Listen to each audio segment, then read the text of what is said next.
মুসলিম সংখ্যাগরিষ্ঠ দেশগুলোতে কয়েক দশক ধরেই ব্যাপক হারে ব্যবসা করে আসা কোমল পানীয় কোম্পানি কোকা কোলা ও পেপসিকো এবার চ্যালেঞ্জের মুখে পড়েছে।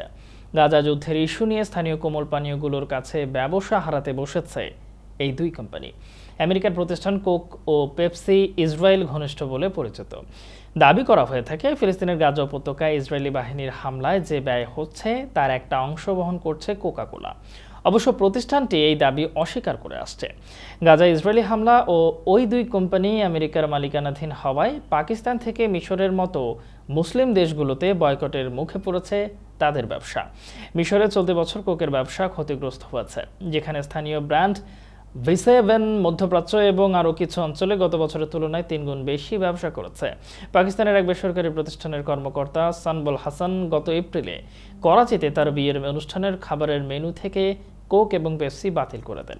তিনি বলেন তিনি অনুভব করতে চান না যে তার অর্থ ইসরায়েলের কট্টর মিত্র যুক্তরাষ্ট্রের কর খাতে পৌঁছেছে। অবশ্য এমন ঘটনা একটি নয়, মুসলিম দেশগুলোর অনেকেই অংশ নিয়েছেন কোক পেপসি বয়কটের আন্দোলনে। বাজার বিশ্লেষকরা বলছেন সব মিলিয়ে কোক পেপসি কি পরিমাণ আর্থিক ক্ষতির সম্মুখীন হয়েছে তার হিসাব করা কঠিন। এখনও মধ্যপ্রাচ্যের বেশ কয়েকটি দেশে বেশ ভালো ব্যবসা রয়েছে এই দুই প্রতিষ্ঠানের। পশ্চিমা পানীয় ব্র্যান্ডগুলোর ব্যবসা বছরের প্রথমার্ধে 7% কমেছে। কোকা কোলা এবং পেপসিকো কেনা বন্ধ করেছেন এমন অনেক ক্রেতা এর কারণ হিসেবে বলেছেন গাজায় ইসরায়েলি বাহিনীর হামলা এবং ইসরায়েলের প্রতি কয়েক দশক ধরে আমেরিকা যে সমর্থন দিয়ে আসছে তার প্রতিবাদে এই পদক্ষেপ নিয়েছেন তারা।